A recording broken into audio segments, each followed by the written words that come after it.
We're in conversation with Mr. Lokesh, who is the HRD IT Minister for Andhra Pradesh, and there's a lot of buzz around Andhra Pradesh at Davos this time. Lokesh, in the run-up to the World Economic Forum, you spoke about, how you're expected to meet more than 50 ambassadors, industrialists, prominent figures. We also have the AP Pavilion here in Belvedere, apart from the Bharat Pavilion. What's the feedback so far? Do you have a target in mind in terms of, signing MOUs and inking investments? So for us, I think this Davos is aimed at making it very clear that Andhra is back and we're ready to do business. And we will not only compete with other states, but we want to compete with other countries. We want to deliver on the speed of doing business. If you've seen the journey of Andhra Pradesh in the last 7 months, we have proven it. It could be the NTPC Green project, it could be the Reliance CBG project, it could be the data city we're building in Visakhapatnam. We've come out with policies, we've come out with a clear roadmap, and we're now going about grounding these projects. So it's just clear to again reintroduce Andhra Pradesh to the world and to make it very clear that we're ready to do business all over again. Right. What kind of investments do you expect from the renewable energy sector in particular? BPCL and SAEL recently unveiled investments in the energy sector in Andhra Pradesh. No, and the Honorable Chief Minister, Mr. Naidu, at the RE Invest conference made a commitment to India that 72 gigawatts of renewable energy assets will be built in the next 5 years. So that's across your solar, wind and your pump storage hydro projects. So we have a clear mandate from the CM, and now we are chasing the investors in these three sectors to come look at Andhra Pradesh very seriously. So 72 gigawatts will be executed in the next 5 years in the state of Andhra Pradesh. Right. Is it more competitive this time, Davos, because you have 6 Indian states, and if you look at the promenade, usually there are separate pavilions. This time, Andhra Pradesh is sharing space with, different floors obviously, but with Maharashtra, Tamil Nadu. Then down the promenade, you have Kerala, Uttar Pradesh and Telangana together. How has that affected things? No, end of the day, we are one nation. I do love the idea that we should present ourselves together.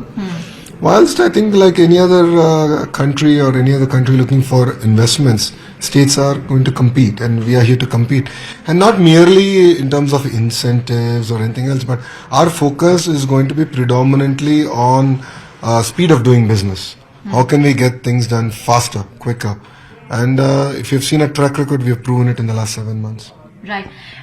Your one of your father's biggest legacy was on how he elevated Hyderabad to Cyberabad, the whole high-tech city legacy. So, what is it going to take to do something similar for Amaravati, for Andhra Pradesh? I think comparing Cyberabad and Amaravati, I think it's not fair. Amaravati is actually a greenfield city we're building out. It's something that India has not really done at that scale. It's a project where we're co-opting the farmers to be part of the entire ecosystem and grow the entire project. So we are really excited to restart Amaravati because it got paused or scuttled in the last 5 years. And we're really excited about restarting it. And if you look at it, we already have great education institutions in Amaravati, and we're looking forward to bringing many more and make it a knowledge-driven society in Amaravati. Right. What are your plans for the startup and IT sectors in particular? Do you think Andhra Pradesh has what it takes to rival your neighbors, whether it's Bangalore, Chennai, Hyderabad? Yes, and the single reason is because we have amazing human resources, amazing talent pool. If you go to any IT company, majority of the employees or even at the leadership level are from the 2 Telugu-speaking states, Telangana and Andhra Pradesh. Thanks to all the reforms that Mr. Naidu brought in his first term as Chief Minister. So we believe that we have the right ingredients, which is a talent pool, but we are now focused on coming up with a policy which will sort of enable Andhra Pradesh to leapfrog. The entire data center, I think, is a great focus area for us. Building data cities is a focus area for us. And parallelly, the traditional IT services also is a focus area for us as a state. So we are going to, on one side, we have amazing talent. We have a great policies in place. So we're going chasing each and every company to come invest, take a hard look at Andhra Pradesh because of a talent pool. But I'm not being complacent. I, as HRD Minister, I'm looking at revamping KG to PG curriculum and and transforming it and in tune with the market requirements of tomorrow. Right. What are your expectations from the union budget this time? Last year, Andhra Pradesh figured prominently in the union budget, but this time around, what are your expectations? Honestly, India is a union of states. So I think every state has a very important role to play. And I believe that the budget balances the aspirations and expectations of every Indian and every state in India.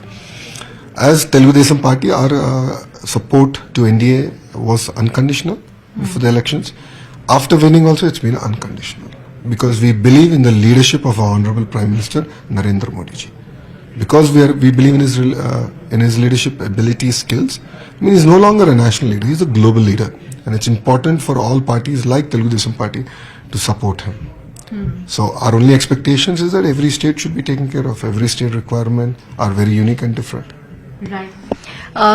What else in terms of political ambitions for you? At least in the local press, I've been reading in the last few days calls for you to become Deputy CM. Or is that on the cards at all?